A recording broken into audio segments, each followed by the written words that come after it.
Hello students, मैं खुशबू आप सभी का स्वागत करती हूँ कॉन्सेप्ट जिंदाबाद पे। Students, this is the last lecture of chapter the earth in the solar system of class 6th geography. Students, हमने प्रीवियस लेक्चर में इस चैप्टर के कुछ टॉपिक्स जैसे कि celestial body, star, sun, constellation, planets, difference between stars and planets and satellites, इनको cover किया था। हम इस लेक्चर में एस्ट्रॉइड्स एंड मीटेरॉइड्स इन टॉपिक्स को कवर करेंगे। Let's start this lecture. So first topic is asteroids. तो अगर आपको ध्यान हो तो हमने फर्स्ट लेक्चर में पढ़ा था कि एस्ट्रॉइड्स एक सेलेस्टियल बॉडीज हैं। So asteroid is a celestial body और asteroid solar system that is solar family का मेंबर है। हम सोलर सिस्टम को सोलर फैमिली भी कहते हैं। और इस सोलर फैमिली का हेड कौन है? हमने फर्स्ट लेक्चर में पढ़ा था, सोलर फैमिली का हेड है सन। तो एस्ट्रॉइड्स इस सोलर फैमिली का एक मेंबर है। तो अब हम एस्ट्रॉइड्स के बारे में पढ़ेंगे। तो एस्ट्रॉइड क्या होते हैं? सोलर सिस्टम में जो बिग पार्टिकल्स होते हैं रॉक्स के, उनको हम एस्ट्रॉइड्स कहते हैं। So asteroids are big particle of rocks. आप इस इमेज में देखिए किस तरह से ये आपको दिख रहा है, ये रॉक की इमेज। ये रॉक्स जो हैं ये सोलर सिस्टम में पाए जाते हैं और इनको हम एस्ट्रॉइड्स कहते हैं। और ध्यान रखिएगा ये बिग पार्टिकल्स हैं रॉक्स के। अब देखिए बच्चों, सेकंड पॉइंट है asteroids move around the sun. तो एस्ट्रॉइड सन के चारों ओर चक्कर लगाते हैं। हमने सेकंड लेक्चर में पढ़ा था कि किस तरह से प्लैनेट सन के चारों ओर चक्कर लगाते हैं, उसी तरह से एस्ट्रॉइड्स भी सन के चारों ओर चक्कर लगाते हैं। अब हम बात करें कि एस्ट्रॉइड्स की लोकेशन क्या है, वो पूरे सोलर सिस्टम में स्पेसिफिकली कहाँ पे पाए जाते हैं। तो देखिए बच्चों, asteroids mostly found between orbit of Mars and Jupiter. तो जैसा कि आप जानते हैं मार्स एंड जुपिटर ये प्लैनेट्स हैं और इन प्लैनेट्स के ऑर्बिट के बीच में जो ये एस्ट्रॉइड्स हैं ये पाए जाते हैं। तो इस चीज़ को इमेज से समझिए। देखिए आपके सामने ये एक इमेज है और जैसा कि आप देख रहे हैं ये जो प्लैनेट है, इस प्लैनेट का नाम क्या है? ये जुपिटर प्लैनेट है। और देखिए ये जो प्लैनेट है वो मार्स प्लैनेट है। और जैसा कि आप जानते हैं प्लैनेट सन के अराउंड एक फिक्स्ड पाथ पे मूव करते हैं और उस फिक्स्ड पाथ को हम ऑर्बिट कहते हैं। तो जुपिटर का ऑर्बिट ये है, आप देख रहे हैं जुपिटर इस तरह से इस फिक्स्ड पाथ पे सन के चारों ओर चक्कर लगाता है। इसी तरह से मार्स का आप ये देखिए, ये फिक्स्ड पाथ है और इस पाथ पे मार्स सन के चारों ओर चक्कर लगाता है और इस फिक्स्ड पाथ को हम ऑर्बिट कहते हैं। तो मार्स इस ऑर्बिट पे सन के चारों ओर चक्कर लगाता है। तो अभी आपने देखा कि ये मार्स का ऑर्बिट है और ये जुपिटर का ऑर्बिट है। और इन दो ऑर्बिट के बीच में आप ध्यान दीजिए, आप देख रहे हैं ये किस तरह से रॉक्स एक बेल्ट का फॉर्मेशन कर रहे हैं। तो इसमें अगर आप ध्यान दीजिए तो किस तरह से ये देखिए, ये रॉक्स के पार्टिकल्स हैं और ये सारे पार्टिकल्स मिल करके एक बेल्ट का फॉर्मेशन कर रहे हैं। ये जो पार्टिकल्स हैं रॉक्स के, इनको हम कहते हैं एस्ट्रॉइड्स। और अगर आप ध्यान देंगे तो ये जो रॉक्स के पार्टिकल्स हैं ये सब इकट्ठा हो करके एक बेल्ट का फॉर्मेशन कर रहे हैं और इस बेल्ट को हम कहते हैं एस्ट्रॉइड बेल्ट। और आपको याद हो तो हमने किस तरह से सेकंड लेक्चर में inner planet and outer planet का डिफरेंस पढ़ते समय पढ़ा था कि जो एस्ट्रॉइड बेल्ट्स हैं वो inner planet and outer planet को सेपरेट करते हैं। तो एस्ट्रॉइड बेल्ट्स के राइट साइड में ये जो इतने प्लैनेट्स हैं, 4, जुपिटर, सैटर्न, यूरेनस, नेपच्यून, इनको हम कहते हैं आउटर प्लैनेट्स। और एस्ट्रॉइड बेल्ट के लेफ्ट साइड में ये जितने प्लैनेट्स हैं इनको हम कहते हैं इनर प्लैनेट्स। तो यहाँ पे आप ध्यान दीजिएगा कि जो ये एस्ट्रॉइड बेल्ट है वो जुपिटर और मार्स ऑर्बिट के बीच में पाए जाते हैं। तो यहाँ पे आपको कॉन्सेप्ट क्लियर हो गया होगा और इमेज से भी आपको बहुत कॉन्सेप्ट क्लियर हो रहा होगा कि किस तरह से आप देख रहे हैं जुपिटर और मार्स के ऑर्बिट के बीच में ये रॉक्स पाए जा रहे हैं, इनको हम कहते हैं एस्ट्रॉइड्स और ये मिल करके एक बेल्ट का फॉर्मेशन करते हैं। इस बेल्ट को हम कहते हैं एस्ट्रॉइड बेल्ट। अब हम अपने नेक्स्ट पॉइंट की बात करते हैं। तो बच्चों नेक्स्ट पॉइंट बात कर रहा है कि एस्ट्रॉइड्स की ओरिजिन कैसे हुई। तो अगर हम साइंटिस्ट की बात माने तो साइंटिस्ट कहते हैं जो ये एस्ट्रॉइड्स हैं वो कभी पार्ट हुआ करते थे प्लैनेट्स के और बहुत साल पहले ये प्लैनेट्स एक्सप्लोड हो गए। एक्सप्लोड होना मीन्स फट जाना। तो ये प्लैनेट्स फट गए और इस तरह से एस्ट्रॉइड्स ओरिजिन में आए। तो इस तरह से एस्ट्रॉइड्स का एग्जिस्टेंस हुआ। तो यहाँ पे हमने एस्ट्रॉइड टॉपिक को कंप्लीट किया।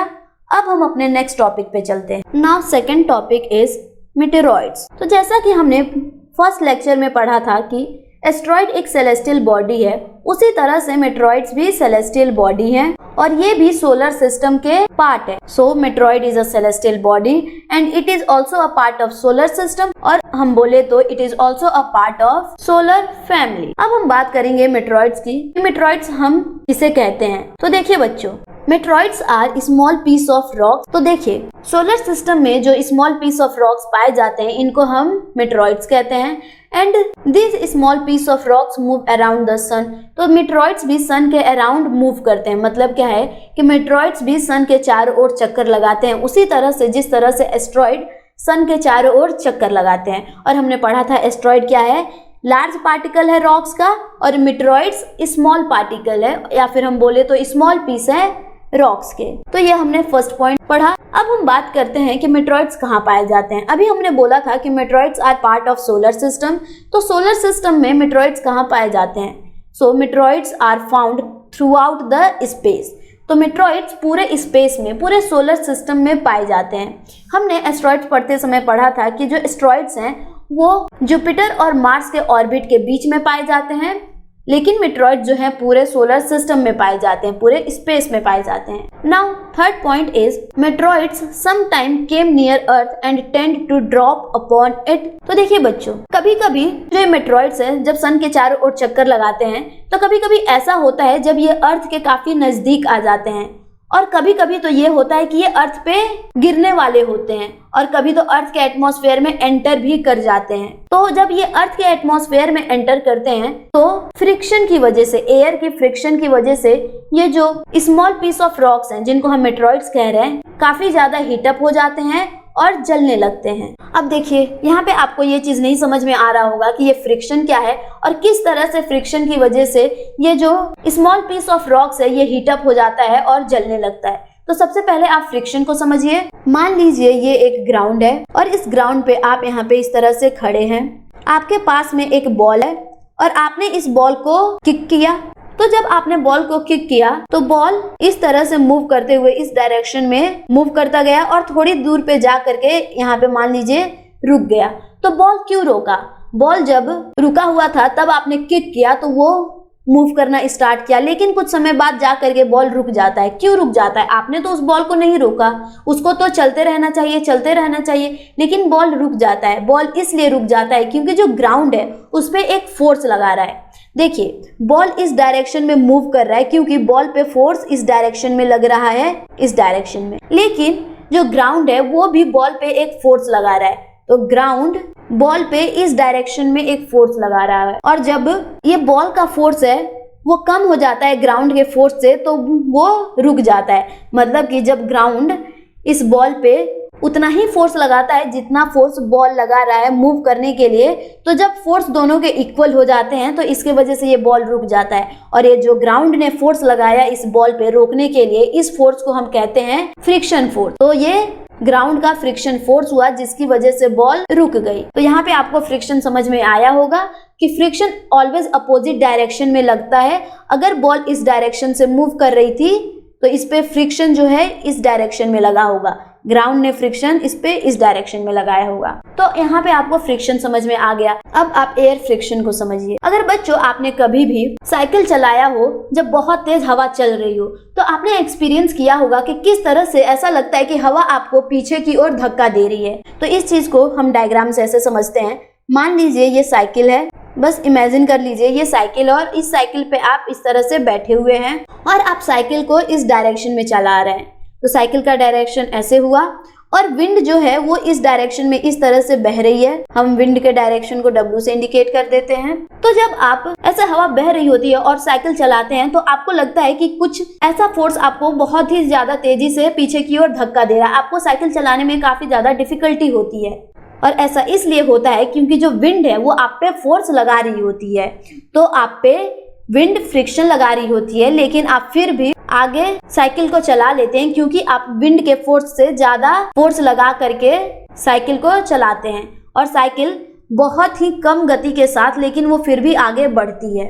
तो यहाँ पे आपने देखा कि किस तरह से ये जो विंड है आप पे फोर्स लगा रही है, तो ये हुआ फ्रिक्शनल फोर्स जो कि एयर आप पे लगा रही है, तो ये एयर फ्रिक्शन हुआ। तो क्या होता है जब स्मॉल पीस ऑफ रॉक अर्थ के एटमॉस्फेयर में एंटर करता है, तो जो एयर है अर्थ के एटमॉस्फेयर में, वो एयर उस स्मॉल पीस ऑफ रॉक पे बहुत ही ज़्यादा फ्रिक्शन फोर्स लगाती है और इसी की वजह से जो वो स्मॉल पीस ऑफ रॉक है वो जलने लगता है। अब आप बोलेंगे किस तरह से स्मॉल पीस ऑफ रॉक जलने लगता है अगर एयर उस पर फ्रिक्शन लगाती है? हम तो जब एयर के अगेंस्ट में साइकिल चलाते हैं तो हम तो नहीं जलते हैं। तो देखिए बच्चों, इस एक्टिविटी को अभी हम करते हैं। आप क्या कीजिए, अपने दोनों हाथों को आमने सामने लाइए और दोनों हाथ की हथेलियों को एक दूसरे के सामने रख दीजिए। अब क्या कीजिए, एक हाथ की हथेली के ऊपर दूसरे हाथ की हथेली को रखिए और फिर एक हाथ के अगेंस्ट में दूसरे हाथ को रब कीजिए। तो जब आप हाथ को इस तरह से रब करेंगे, जैसे आपको ठंडियों में काफी ठंडी लगती है तब हाथ को आप एक दूसरे के अगेंस्ट में घीसते हैं, इसी तरह से अपने हाथ की हथेलियों को एक दूसरे के अगेंस्ट में घीसिए और आप देखेंगे कि किस तरह से आपकी दोनों हाथ की हथेलियां बहुत ही ज्यादा गर्म हो गई। तो अभी आपने देखा कि आपने कितनी कम स्पीड के साथ जब दोनों हाथ की हथेलियों को घीसा तो आपका हाथ हीट अप हो गया। तो एक स्मॉल पीस ऑफ रॉक जो कि solar system that is space से आ रहा है और अर्थ के एटमॉस्फेयर में एंटर किया, उसकी स्पीड इतनी ज्यादा होगी, उसकी स्पीड बहुत ही ज्यादा होगी और जब वो एयर के कांटेक्ट में आएगा तो एयर उस पर उतना ही तेजी से फोर्स लगा रहे होंगे और इसकी वजह से वो जो स्मॉल पीस ऑफ रॉक है वो जलने लगता है और जलने के बाद वो कुछ इस तरह से जब अर्थ के एटमॉस्फेयर में ट्रेवल करता है तो दिखता है। आप इस इमेज में देखिए किस तरह से ये दिख रहा है आपको, स्मॉल पीस ऑफ रॉक जो कि जलते हुए आपको दिख रहा है और ये अर्थ के एटमॉस्फेयर में जब ट्रेवल कर रहा होता है तब आपको ऐसा दिखता है। बच्चों, अगर आप इस इमेज को ध्यान से देखें तो आपने देखा होगा इसको हम कहते हैं शूटिंग स्टार या फिर टूटता तारा और काफी बार आपने इसको मूवीज में देखा होगा और ये भी कहते हुए लोगों को सुना होगा, वो देखो तारे टूट रहे हैं, विश मांग लो, विश मांग लो। तो देखिए बच्चों, अभी आपको समझ में आ गया होगा कि ये कोई तारा नहीं है जो आसमान में टूट करके गिर रहा है, ये एक मेटेरॉइड्स है, दैट इज एक स्मॉल पीस ऑफ रॉक है जो कि सोलर सिस्टम से हमारे अर्थ पे एंटर कर जाता है और जब वो एंटर करता है तो एयर के फ्रिक्शन की वजह से हीटअप हो जाता है और जलने लगता है और इसकी वजह से आप देख रहे हैं कितना ये ब्राइट ये दिख रहा है। तो काफी ज्यादा इसमें से लाइट इस तरह से प्रोड्यूस होती है, जब ट्रेवल करता है तो ये इस तरह से दिखता है जिसको हम कहते हैं शूटिंग स्टार। लेकिन ध्यान रखिएगा ये कोई स्टार नहीं है, ये एक पीस ऑफ रॉक है। तो आपको शूटिंग स्टार के पीछे का कॉन्सेप्ट समझ में आ गया होगा।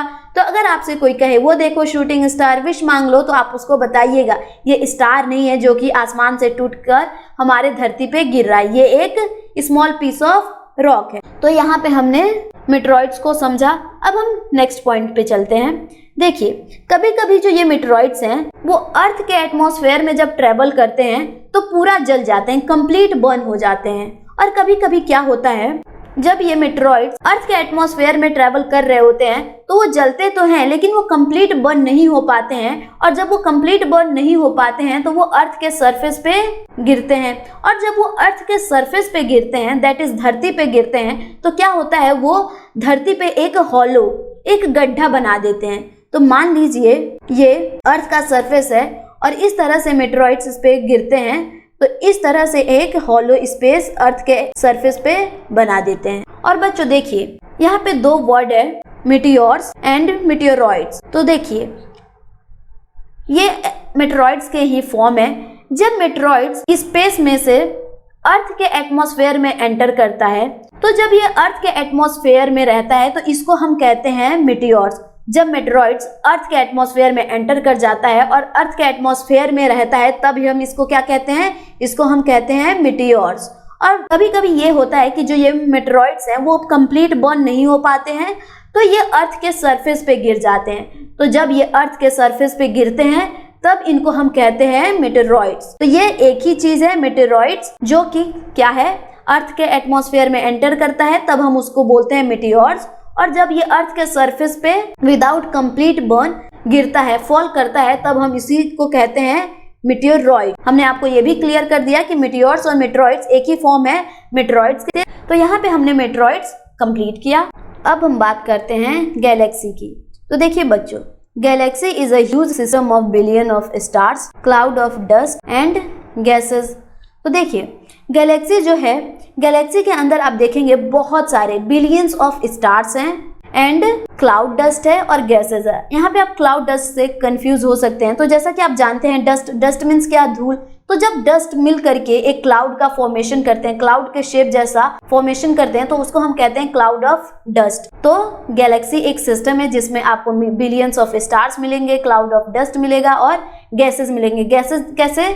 गैसेस हाइड्रोजन और हीलियम जैसे। ओके, तो यहाँ पे हमने गैलेक्सी को समझा। अब देखिए गैलेक्सी को और अच्छे से ऐसे समझिए। आप जैसा कि जानते हैं हम अर्थ पे रहते हैं और अर्थ हमारा एक प्लेनेट है। और देखिए जो प्लेनेट है अर्थ, वो सोलर सिस्टम का पार्ट है। और देखिए जैसे कि प्लेनेट सोलर सिस्टम का पार्ट है, उसी तरह से जो सोलर सिस्टम है वो गैलेक्सी का पार्ट है। तो इस तरह से मान लीजिए ये गैलेक्सी है, तो गैलेक्सी के अंदर आपको सोलर सिस्टम मिलेगा। और बच्चों ध्यान दीजिएगा, गैलेक्सी के अंदर सिर्फ एक ही सोलर सिस्टम नहीं है, गैलेक्सी के अंदर बहुत सारे बिलियंस ऑफ सोलर सिस्टम है। और इन सोलर सिस्टम में से एक जो सोलर सिस्टम है, उस सोलर सिस्टम में हमारा प्लेनेट अर्थ है। तो इतने सारे सोलर सिस्टम में एक सोलर सिस्टम है जिसमें हम रहते हैं। तो आप यहाँ पे याद रखिएगा कि बिलियंस ऑफ सोलर सिस्टम मिल करके एक गैलेक्सी का फॉर्मेशन करते हैं, या फिर एक गैलेक्सी में बहुत सारे सोलर सिस्टम हैं। तो यहाँ पे आपको गैलेक्सी समझ में आ गया होगा। अब हम नेक्स्ट पॉइंट की बात करते हैं। There are millions of galaxies that make the universe। तो बहुत सारे मिलियंस ऑफ गैलेक्सीज मिल करके यूनिवर्स का फॉर्मेशन करते हैं। तो इस चीज को आप समझिए। देखिए अभी हमने देखा कि गैलेक्सीज जो हैं वो बहुत सारे सोलर सिस्टम को अपने अंदर कंसिस्ट किया है, मतलब कि बहुत सारे सोलर सिस्टम मिल करके गैलेक्सी का फॉर्मेशन करते हैं। इसी तरह से बहुत सारी गैलेक्सीज मिल करके यूनिवर्स का फॉर्मेशन करती हैं। तो मान लेते हैं ये यूनिवर्स है, तो यूनिवर्स के अंदर आपको मिलियन ऑफ गैलेक्सीज मिलेंगे। तो देखिए इस तरह से ये जो सर्कल है, लेट्स सपोज ये गैलेक्सीज को रिप्रेजेंट कर रहे हैं, तो ऐसे आपको मिलियंस ऑफ गैलेक्सीज यूनिवर्स के अंदर मिलेंगे। और इन सभी गैलेक्सीज में से हम जिस गैलेक्सी में रहते हैं उस गैलेक्सी का एक नाम है, उस गैलेक्सी को हम कहते हैं मिल्की वे गैलेक्सी। तो हम कौन से गैलेक्सी में रहते हैं? हम मिल्की वे गैलेक्सी में रहते हैं। तो बच्चों ध्यान दीजिएगा कि यूनिवर्स के अंदर बहुत ही सारे मिलियंस ऑफ गैलेक्सीज हैं और हम जिस गैलेक्सी में रहते हैं उसका नाम है मिल्की वे गैलेक्सी। अब देखिए अब हम बच्चों बात करें कि पुराने जमाने में मिल्की वे गैलेक्सी को क्या कहते थे। तो एंशिएंट इंडिया में मिल्की वे गैलेक्सी को आकाश गंगा कहा जाता था। क्या कहा जाता था? आकाश गंगा। और इसको आकाश गंगा क्यों कहा जाता था? क्योंकि देखिए एंशिएंट टाइम में पॉल्यूशन तो था नहीं, बहुत ही ज्यादा क्लीन इन्वायरमेंट था, एटमॉस्फेयर बहुत ही ज्यादा क्लियर था। तो जब एंशिएंट इंडिया में लोग आसमान की ओर देखते थे तो उनको बहुत सारे तारे दिखाई देते थे। वो जो तारे हैं वो उनको ऐसा लगता था कि नदी जैसे वो तारे बह रहे हैं, एक रिवर फ्लो कर रही है स्टार्स का। इसलिए उसको उन्होंने कहा आकाश गंगा, क्योंकि आकाश में वो रिवर फॉर्म हो रहे होते हैं, ऐसा उनको लगता है। और देखिए गंगा ही क्यों कहा? जैसा कि आप जानते हैं हमारे इंडिया में एक रिवर है गंगा, और गंगा एंशिएंट टाइम में बहुत ही ज्यादा क्लीन प्योर था। जो वाटर में फ्लो करते तो वो इतना ज्यादा नीट एंड क्लीन था कि इसको कंपेयर उन लोगों ने किया एंशिएंट टाइम के लोगों ने आकाश से। कैसे? स्काई बहुत ही ज्यादा वाइट क्लीन दिखता है, उसी तरह से गंगा क्लीन एंड क्लियर दिखता था। जो रिवर गंगा है इसके वाटर पे सन की रेज फॉल करती थी, बहुत ही ज्यादा चमकते हुए दिखाई देता था। उसी तरह से जब वो आसमान में देखते थे तो उस आसमान में भी जो तारों की नदी बह रही होती थी उनको गंगा का याद दिलाता था। तो इसलिए उन्होंने उसका नाम रख दिया आकाश गंगा। तो आप ध्यान दीजिएगा कि हम मिल्की वे गैलेक्सी को आकाश गंगा कहते थे और ये सिर्फ एंशिएंट इंडिया में ही कहा गया है। तो यहाँ पे हमने क्लास 6 के फर्स्ट चैप्टर को कंप्लीट किया। मैं उम्मीद करती हूँ कि इस चैप्टर के सभी कॉन्सेप्ट आपको क्लियर हो गए होंगे। अगर आपको ये वीडियो पसंद आया हो तो वीडियो को लाइक कीजिए, चैनल को सब्सक्राइब कीजिए और बेल आइकन को हिट करना ना भूलिएगा। अब हम आपसे नेक्स्ट वीडियो में मिलेंगे, तब तक आप पढ़ते रहिए और सीखते रहिए। बाय।